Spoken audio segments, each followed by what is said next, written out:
Assalamualaikum warahmatullahi wabarakatuh. Bismillahirrahmanirrahim. Alhamdulillahirabbil alamin wassalatu wassalamu ala asyrofil mursalin sayyidina Maulana Muhammadin wa ala alihi washabbihi asmain, nama ba'du. Yang sangat saya hormati panjenenganipun Kyai Haji Abdul Wahab, nggih guru kula, nggih sederek kula. Nggih wonten Kyai Haji Majid Kamil atau Gus Kamil, wonten Kyai Haji Ustukhri, Kyai Haji Ahmadi sedanten pengurus Pondok Al Anwar II, wonten Gus Zaki, Gus Raihan sedanten para guru-guru. Kula diutus kalian guru kula Kyai Haji Abdul Wahab untuk memberi tausiah di acara Maulid ini. Saya mohon adik-adik tenang, hanya 20 menit mawon. Karena saya memang nggak terbiasa pengajian umum, biasa ngaos teng dampar dan ngerpek ora digampil. Begini gitu. Karena Pondok Al Anwar 2 juga tentunya semua 1, 2, 3 sampai 4 juga semua lembaga yang didirikan oleh Syekhuna Kyai Haji Maimun Zubair adalah lembaga yang memang dipersiapkan untuk ilmu, untuk mengawal ilmu sebagai wirasah nabawiyah, sebagai warisan Rasulullah SAW. Maka saya minta anak-anak juga, adik-adik baik yang lelaki maupun perempuan, jagalah kepastian ilmu. Saya ulang lagi guys, jagalah kepastian ilmu, karena lewat kualitas ya, argumentatif itu kita bisa mempertahankan wirasah nabawiyah.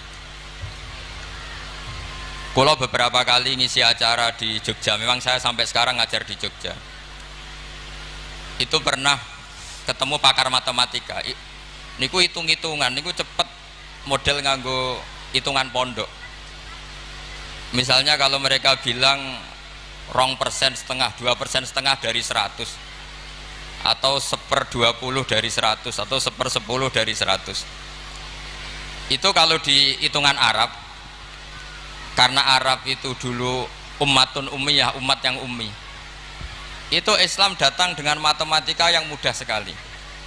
Kita tahu misalnya dalam bab zakat, misalnya 2,5% dibahasakan rubu'ul usyur, karena bertahap. Ini untuk adik-adik ya kan. Jadi misalnya 100, 1/10-nya berarti berapa? 10. Nah dari 10 itu terus ngambil 1/4-nya, yaitu 2, berapa? 5. Itu lebih cepat timbang sampean poro gapit 100 terus dibagi 2 pinten? 5. Jadi ini kalau nanti jajal, saya pernah di salah satu kantor ketemu pakar matematika. Dia tanya saya, Pak Bahak, kenapa Anda nggarap matematika itu cepat? Saya bilang ini matematika Arab, kata saya. Itu mereka kalah cepat sama saya nggarap karena Arab itu ummatun ummiyah. Sehingga saya pernah diberi waktu khusus untuk ngajar semacam ekstrakurikuler di salah satu kampus, mengajar ulumul Islam. Itu yang diantara yang saya ajarkan itu ngitung cepat, berhitung cepat. Misalnya sampai ngitung 1/10 dari 100 sudah tidak mikir, apalagi 1/20. Tapi kalau Islam misalnya zakatut tijarah, zakatut ziroah itu misalnya, ya sudah, misalnya kalau 1/10 ya disebut usur, kalau 1/20 disebut nisful usur. Jadi cara berpikir ya 100 diusurkan itu 10, nanti kalau nisful usur ya berarti berapa? 5. Mereka bilang 1/10 atau 1/20. Sehingga kalau hitungannya miliar juga lebih gampang. Itu tadi misalnya 1 miliar usurnya berarti 100 juta, rubuknya berarti 25 juta, berarti per 1 miliar adalah 25 juta. Nah ini penting saya utarakan supaya Anda bangga dengan apa yang Anda pelajari di Pondok Pesantren Sarang. Jadi pastikan semua ilmu itu al-bayinah. Al-bayinah itu argumentatif secara jelas. Kita-kita ini yang mengkaji Quran, mengkaji tafsir, itu betapa bangganya kita jadi muslim, jadi mukmin. Saya beri sekian contoh. Misalnya dalam tradisi pesantren Quran itu ada istilah sakta. Dan alhamdulillah tadi saya tahu betul di sini alhamdulillah sekarang ada Gus Rokib, ada istrinya Gus Roji yang mengampu tahfidz. Saya senang sekali karena semua ini keluarga saya, dan saya sama Gus Bab itu buyut saya kandung itu Mbah Maimunah, Mbak Yunya, Mbak Bedowi. Jadi senang sekali kalau di sini juga ada tahfidz, di Pondok Anwar juga ada garwanya Gus Naji, garwane Gus Kamil.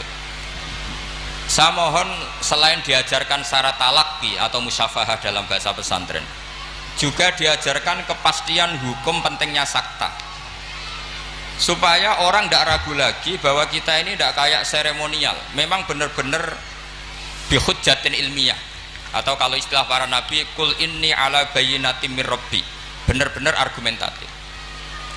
Sakta itu dimaksudkan adalah kalau ibarat sastra itu taktek itu memotong. Jadi misalnya begini, yang paling terkenal tentu alhamdulillahilladzi anzala ala abdil kitaba wa lam yaj'al lahu iwaja. Terus disaktah qayyimah. Andai kan tidak ada sakta maka bacanya gini, walam yaj'al lan orang gawe sapa Allah lahu ing Quran ora digawe iwajan ing bengkok. Qayyiman ya ora digawe jejeg. Itu kan jadi kacau. Ya Quran itu ya ndak bengkok ya ndak jejeg. Tapi barokahnya ada sakta, Allah tidak membuat Quran sebagai sesuatu yang bengkok. Sakta berhenti itu menyimpulkan kalau tidak bengkok maknanya jejeg atau lurus, sehingga memang harus sakta. Begitu juga di surat Yasin, ketika orang kafir bangkit dari kubur, mereka bilang misalnya wa nufikha fis-sur fa idzahum minal ajdathi ila rabbihim yansilun. Terus qalu ya waylana man ba'atsana mim marqadina. Orang kafir ketika bangkit dari kubur, mereka tanya, "Mam ba'atsana mim marqadina?" Kita yang bangkitkan siapa? Tentu ini adalah qailul mustafhim. Omongannya orang yang tanya. Terus kita sakta, terus kita teruskan hadza ma wa'adar rahman wa shadaqal mursalun. Tentu hadza ini tidak sama pengucapnya atau yang mengatakan itu tidak sama. Yang satu qaulul mustafhim atau qaulus sa'il, yang satu qaulul mujawib, entah yang jawab langsung Allah entah malaikat. Yang jelas itu beda yang mengatakan atau beda qailnya. Berarti menjadi siapa yang membangkitkan kita sakta, terus dijawab hadza ma wa'adar rahman. Andai kan itu dibaca langsung maka hadza ma wa'adar rahman bagian dari yang dikatakan al mustafhim, bagian yang dikatakan mam ba'atsana mim marqadina hadza ma wa'adar rahman, itu kacau semua. Sehingga saya mohon sekali semua ilmu yang kita dapatkan itu tolong dipastikan bayinahnya. Begitu seterusnya. Dulu Syekhina Kiai Haji Maimun Zubair itu sering gojlok, yasinan kok ora roh wakaf, itu kata beliau. Beliau itu paling enggak seneng kalau santri yasinan gini misalnya, fala yazunka qauluhum inna na'lamu ma yusirun, itu enggak seneng sekali beliau. Karena tentu maknanya itu fala yahzunka qauluhum Muhammad, kamu jangan risau oleh apa yang mereka katakan. Kalau kamu baca langsung inna na'lamu itu jadi makaulul kaulnya kauluhum. Yang mereka katakan adalah inna na'lamu ma yusirruna wa ma yu'linu. Itu tentu kacau, secara makna kacau. Yang benar adalah fala yahzunka qauluhum, kita wakaf. Kamu jangan gelisah oleh apa yang mereka katakan, yaitu mereka berkomentar bahwa Rasulullah tidak nabi, Rasulullah majnun, Rasulullah sahir. Kenapa kamu gak perlu susah? Karena inna na'lamu ma yusirruna wa ma yu'linun. Jadi inna na'lamu itu tasliyatun minallah, Allah menghibur nabinya, kamu gak usah susah Muhammad. Terus yang ketiga misalnya menyangkut maulid atau menyangkut musofahah setelah salaman atau wiridan setelah salaman, itu di kota itu biasa dikritik, apa dalilnya salaman setelah sholat, apa dalilnya maulid. Anda sebagai pengikut ahli sunnah yang ala aswaja atau ala Islam Nusantara kalau bahasanya NU, saya juga sering dibully Islam Nusantara itu apa Pak Ba?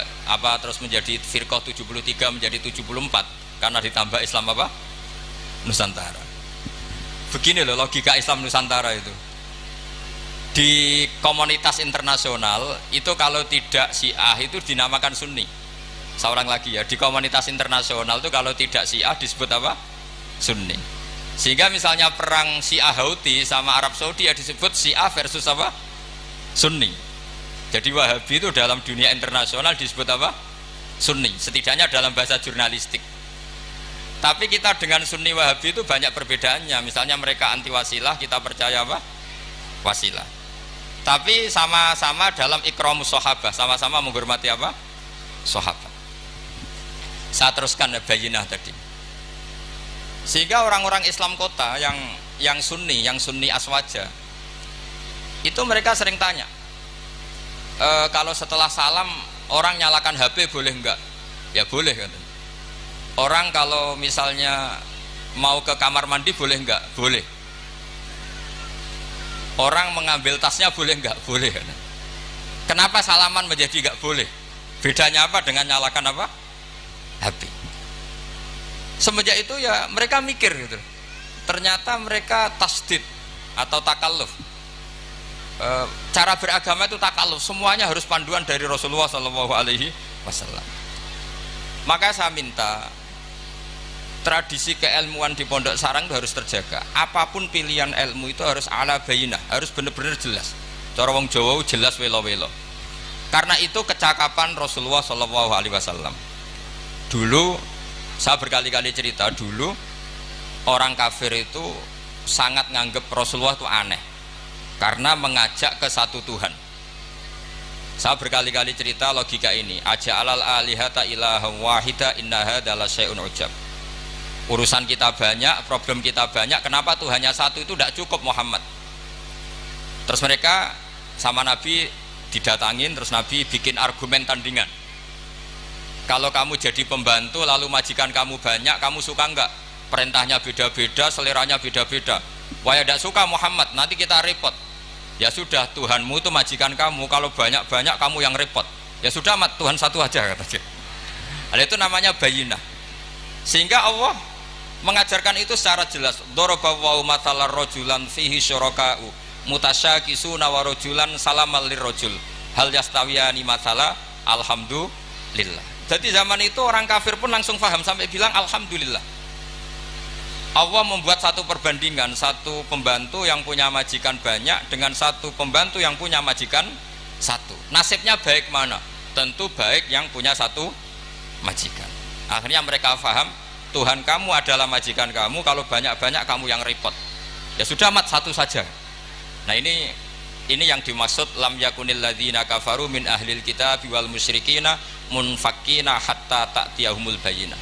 Ahli kitab apapun ngototnya pada keyahudian atau kenasronian itu tetap infikak, tetap akan tercerabut ketika ta'tiyahumul bayyinah, ketika datang penjelasan yang jelas, corong Jawa jelas welo-welo. Makanya saya minta anak-anak yang akademik ini harus menerima ilmu secara bayyinah. Saya masih ingat Mbah Mun itu ketika ditanya, "Yai jenengan damel kurikulum, monggo bocah rapati iso ngaji Wahab, ngaji Muin." Kata Mbah Mun, "Sing ngaji tenanan ya ben ning Karangmangu. Saiki roh mondok sithik-sithik jamaah mbek ngaji mbek ora ora blas apik endi? Ya apik rondok ngaji." Ya wis berarti ya apik kurikulum kata beliau. Artinya ya logikanya jelas. Makanya lama dulu itu kalau bikin logika itu sesuatu yang nggak masuk akal saja, kalau lama dulu yang ngendikan itu masuk akal. Dulu Abu Yazid itu punya murid namanya Syakik Al-Balkhi. Dia orang kaya, biasa donatur pondok, biasa mendonasi pondoknya Abu Yazid. Setelah dia perjalanan dagang di satu Sahara gitu, di gurun pasir, ada burung yang patah sayapnya, patah kakinya. Ternyata tetap dapat rezeki, dikasih makan burung yang waras, yang normal. Singkat cerita, si murid tadi datang ke gurunya, "Pak Guru, saya sekarang mau jadi orang zuhud, nggak mau jadi orang kaya." Ternyata orang paling lemah pun, makhluk paling lemah pun dapat rezeki. Terus cerita kejadian tadi. Terus sama gurunya ditertawain, "Kamu mau jadi orang zuhud, orang jadi orang fakir, terus dikasih orang, di rumah orang." Iya, ternyata semua makhluk yang lemah pun dapat rezeki. Kata gurunya itu, gojol gurunya itu, "Lima dala tak tabiru anta." Kenapa kamu tidak iktibar dengan bitoir, katanya dengan burung yang waras yang memberi? Pikiran kamu kok aneh? Ingin kok yang diberi. Kalau sama-sama cita-cita ya seperti burung yang memberi. Terus Terus beliau gurunya dalil al yadul ulya khairum minal yadis sufla, bahwa tangan yang di atas lebih baik tangan yang di bawah. Akhirnya murid tadi mencium gurunya terus bilang, anta ustadi, kamu benar-benar guru saya. Lah kenapa saya cerita ini? Supaya sanad ini tersambung sampai Rasulullah SAW. Misalnya guru kita Mbah Mun ikut ngurusi negara, sehingga negara ini meskipun enggak negara Islam tapi ukuran negara itu sangat Islam. Logikanya gampang, kamu ikhlas negara ini diatur oleh orang-orang yang enggak sholat, yang narkoba, yang macam-macam, apa lebih suka negara ini diatur oleh orang yang sholat, yang meyakini kebenaran Islam? Tentu kita milih yang meyakini kebenaran Islam. Itu bisa didapatkan kalau dipandu ulama apa kalau dilepas ulama? Kalau dipandu ulama. Sehingga dalam kitab Minhajul Abidin diceritakan ada orang sufi yang merasa dunia sudah rusak, kemudian milih uzlah. Ketika uzlah, beliau mengalami satu kasuf ada hadis bilang, taraktum ummata Muhammadin fi aidil mubtadi'ah. Kamu enak-enakan uzlah di sini, tapi membiarkan umat dipimpin orang lain yang menyesatkan. Jadi mungkin kalau kita kumpul orang itu dosa, wong ngrasani, bedelok wong wedok macam-macam. Tapi ketika meninggalkan umat ini berarti kamu biarkan dipimpin orang lain, dan orang lain ini bisa tidak ahli sunnah, bisa orang yang sangat menyesatkan. Berarti uzlah juga punya sisi dosa. Akhirnya ulama ini kembali ke masyarakat dan menunggui masyarakat mengawal mazhab ahli sunnah wal jamaah. Jadi saya mohon adik-adik terlatih bahwa semua ilmu itu ala bayyinah. Qul inni ala bayyinatin mir rabbi. Semua nabi itu punya kemampuan menjelaskan. Itu yang disebut lam yakunil ladzina kafaru min ahlil kitab wal musyrikina munfakina hatta ta'tiyahumul bayyinah. Nah, kemampuan menjelaskan ini harus dimiliki anak-anak santri. Anak-anak Anwar 2 yang anak-anak masih belajar itu terutama harus belajar ilmu logika. Termasuk kitab kebanggaan saya itu kitab Syarah Bukhari. Beliau ketika menafsirkan hadis atau mensyarah hadis, salasun mangkunna fihi wajata halawatal iman. 3 hal ini kalau seseorang tahu atau faham maka menemukan halawatal iman, manisnya iman. Beliau mengartikan manis itu artinya enak. Enak itu nyaman. Nyaman itu tidak iskal, tidak galau. Terus beliau mencontohkan, andaikan agama ini tidak masuk akal, maka kita akan galau selama-lamanya. Terus beliau menyontohkan, alam ini kata Allah, saya ulang lagi ya, alam ini kata Allah itu diciptakan oleh zat yang super, yaitu kalau oleh ilmu kalam disebut wajibil wujud.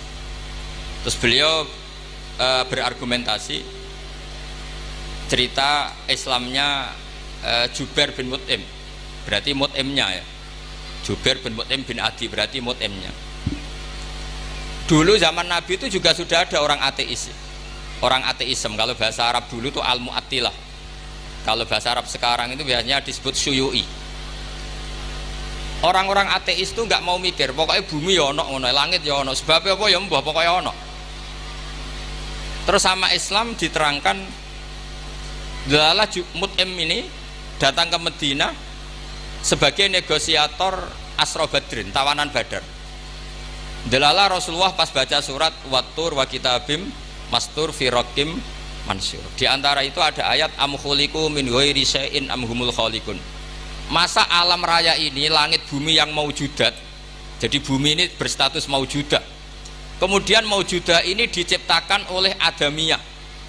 Jadi kalau kamu berfaham ateis, artinya hadhil maujudat khalaqahal adam, ini semua yang maujud diciptakan oleh sesuatu yang tidak wujud. Kata Ibnu Hajar al Asqalani, andaikan Islam datang seperti itu, kamu tidak bisa tidur, akal kamu tersiksa. Karena kamu profesor kayak apa tidak bisa menemukan logika hadhil maujudat khalaqahal adam, bahwa maujud ini diciptakan oleh ketiadaan. Tapi Islam datang tidak seperti itu.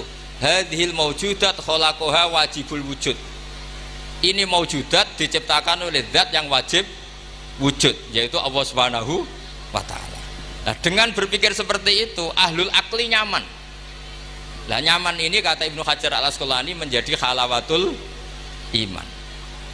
Jadi Halawatul iman itu dimulai dari bayina, satu kejelasan yang sangat argumentatif yang kita insya Allah lanal itu yaminan wala simalan, sudah ada kemana-mana lagi. Nah ini yang dimaksud Allah Subhanahu wa taala yusabbitu walladzina amanu bil qaulis tsabiti fil hayatid dunya wa fil akhirah. Jadi logika ini mapan sehingga kita misalnya jadi TKI sekalipun di negara Korea, di negara Uni Soviet tetap bawa tauhid. Karena logika tauhid, logika sing sibghatullah wa man ahsanu minallahi sibghah. Logika yang dibangun oleh guru-guru kita. Zaman anak-anak sekolah di musola, zaman TPQ, TPA, semuanya dibangun bahwa diantara sifat Allah pertama adalah sifat wajibil wujud. Dengan sifat wajibil wujud maka logika kita terbangun. Gak mungkin mewujudat ini diciptakan sesuatu yang tidak ada. Pasti namanya yang ada, faktornya ya ada, bukan tidak ada. Nah itu termasuk kenyamanan berpikir. Terus ketiga, kenyamanan sosial. Agama ini mengajarkan baik sama orang tua, takzim sama guru, sayang sama anak-anak, sayang sama yang lemah. Makanya kata ulama-ulama dulu, laulam yakun ma ja'a bihi Muhammadun dinan lakana fi aqlin nasi hasanan. Kalau saja yang dibawa Muhammad tidak di atas namakan agama, itu pun menurut logika akal sesuatu yang baik. Karena agama ini hanya mengajarkan yang baik-baik saja. Jadi saya kira demikian. Pokoknya saya minta seminta-mintanya tradisi keluarga sarang bahwa semuanya bil ilmi itu harus dijaga. Karena ilmu ini pula yang sebetulnya yang kita berstatus warasatul anbiya. Al ulama warasatul anbiya, dan itu tentu bil ilmi. Fa innal anbiya lam yuwarithu dinaron wala dirhaman wa innama warasu al ilma. Semua nabi itu tidak mewariskan dirham maupun dinar, tapi mewariskan apa? Ilmu. Dan ilmu yang paling pokok tadi adalah wirasa nabawiyah yang bayinah. Bayinah itu jelas welo-welo. Dengan seperti ini maka kita tidak terguncang lagi. Makanya saya pernah ketemu orang yang agak ekstrim. Pak Bak, dalilnya wong bar sholat wiridan ya apa? Terus tak tanya, dalilnya nyalakan HP apa setelah sholat? Ya enggak ada. Terus kata, saya punya teman kota yang ahli sunnah, ya agak aneh, orangnya orang kota. Kamu itu ditipu katanya, mengharamkan wiridan biar wong Islam ora tau eling pangeran katanya. Terus kepikiran dia, iya, aku wiridan di bid'ah-bid'ahno jangan-jangan diakali ben wong Islam ora eling apa? Pangeran. Kepikiran. Kemarin cerita ke saya, sudah Pak, saya ikut aswaja saja kata. Jadi logika-logika perdebatan itu meskipun ya kadang agak arogan itu, tapi itu bagus. Karena memang ya seperti itu sejarahnya para nabi seperti itu. Jadi nabi itu punya kemampuan, saya ulang lagi, nabi itu punya kemampuan, punya fatona untuk bikin logika, dan logika ini nggak terbantahkan. Makanya sifat nabi itu harus bersifat apa? Fatona, harus bersifat kecerdasan. Nah ini yang saya agak risau karena kefatonaan ini mulai terkikis. Anak-anak belajar mantek itu males. Yang bisa digo ngakali, jadi tidak untuk hujah ilmiah tapi untuk ngakali. Padahal dengan mantek itu nyaman, saya ulang lagi nyaman. Sebab itu ulama-ulama dulu kayak Imam Ghazali itu dulu mati-matian belajar mantek. Meskipun ya itu tadi tentu nggak bagus untuk semua orang.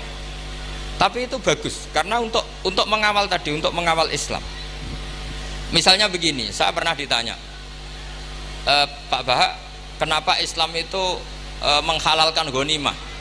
Kok Islam kayak penjahat perang gitu ya, sudah musuh kalah, hartanya diambil. Persenjataannya hartanya diambil. Terus saya tanya, andai kan ada garong ke rumah kamu kemudian pistolnya tertinggal, apa kamu bilang monggo dipendet malih nih gadane jenengan gitu? Apa kamu sita? Oh ya saya sita Pak, nanti dipakai garong lagi. Ya kira-kira seperti itu. Kalau orang kafir senjatanya dikembalikan akan dipakai lagi. Jadi dulu selalu harus ada analogika, ada analogi. Makanya ketika Allah watil kal amsalu nadribu linnas wa ma yaqiluha ilal alimun. Semua aturan-aturan Islam itu sama Allah dianalogi itu dikiaskan supaya orang bisa berpikir. Kayak orang Arab dulu itu nyembah berhala, Lata, Uzza, Hubal itu disembah, padahal dari batu yang dipahat. Dari batu yang dipahat. Terus Nabi memberi contoh itu begini. Daraba wa masalar rajulaini ahaduma abkam la yaqdiru ala syai'in wa huwa kallun ala maulah Ainama yuwajjihu la ya'ti bi khair.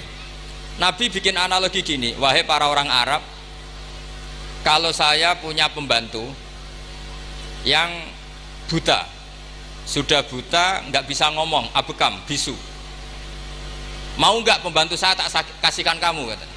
Wah ndak, Muhammad tuh merepotkan, bagaimana bisa bantu saya, dia buta, dia bisu. Terus kamu nggak mau Muhammad. Terus berhala kamu yang kamu sembah itu kalau tangannya protol itu yang dadani siapa? Ya saya. Kalau kotor yang bersihkan siapa? Saya. Terus Nabi Muhammad bilang gini, untuk jadi pembantu saja orang seperti itu kamu nggak mau, masa kamu jadikan apa tuh? Tuhan. Mung Tuhan kok ngerepoti gitu. Mestinya Tuhan itu pantasnya direpoti, dimintain itu. Itu mereka akhirnya iman, dia.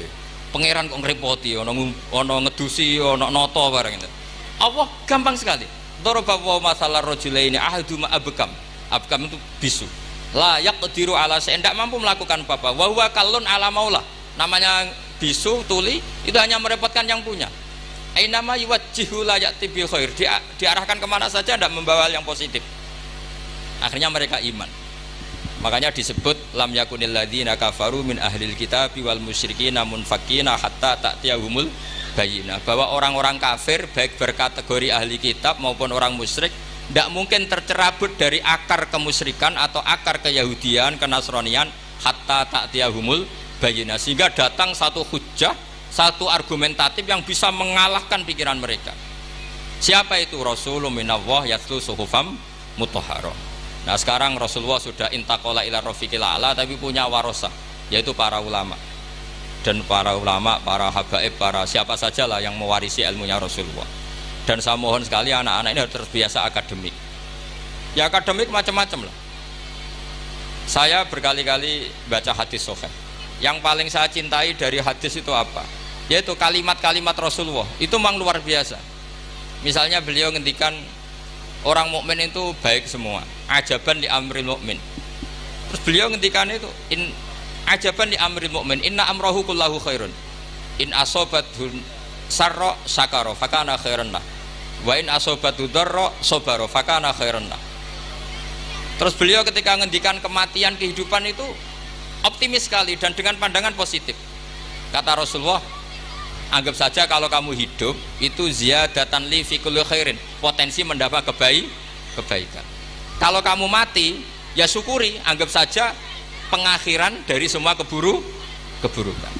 Sehingga ada tadat kiai-kiai dulu itu kalau ada bajingan mati, orang oplosan kok mati, ya tetap bilang saya nggih Pak niki saya, meskipun hadirin nggak siap bilang saya nggih saya Pak nggih, karena mautu hadal fasik khairun lah, matinya orang fasik ini bagus supaya nggak mereman lagi, nggak ngemel lagi, nggak jadi problem lagi.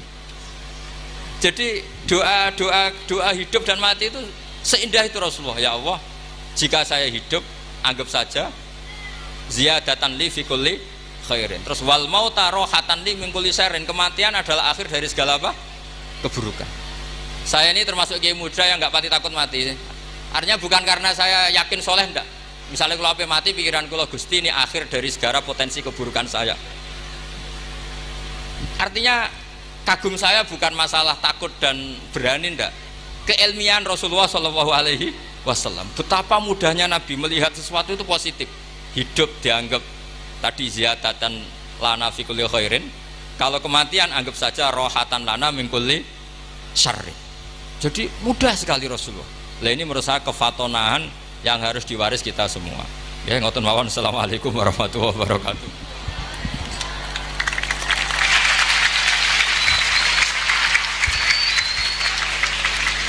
Waalaikumsalam warahmatullahi wabarakatuh. Kepada beliau kami haturkan terima kasih.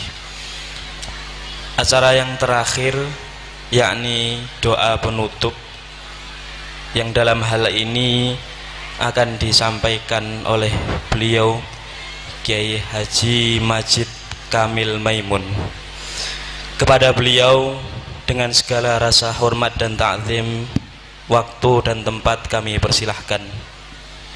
Dan sebelumnya kami selaku pembawa acara memohon maaf yang sebesar-besarnya bila mana dalam membawakan acara pada pagi hari ini ada ahwal maupun akwal yang kurang berkenan di hati hadirin hadirat sekalian. Dari kami, wal afu minkum. Assalamualaikum warahmatullahi wabarakatuh.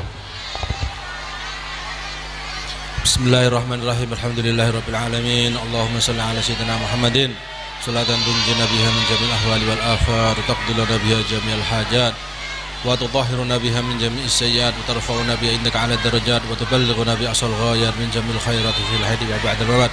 Allahumma ighfir lana wa liwalidina wa limashayikhina wa liikhwanina alladhina sabaquna bil iman, wa la taj'al fi qulubina ghillan lil ladzina amanu rabbana innaka ra'ufur rahim.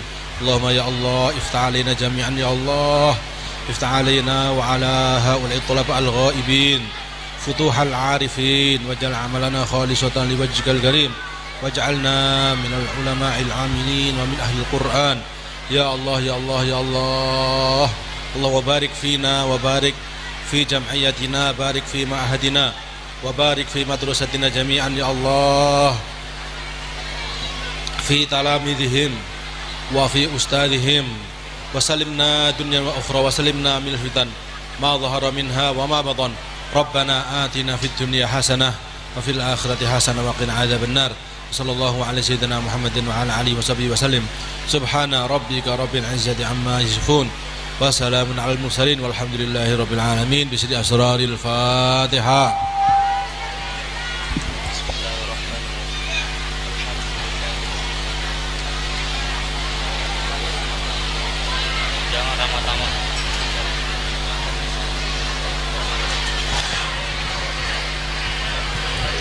Diberitahukan kepada seluruh tamu undangan untuk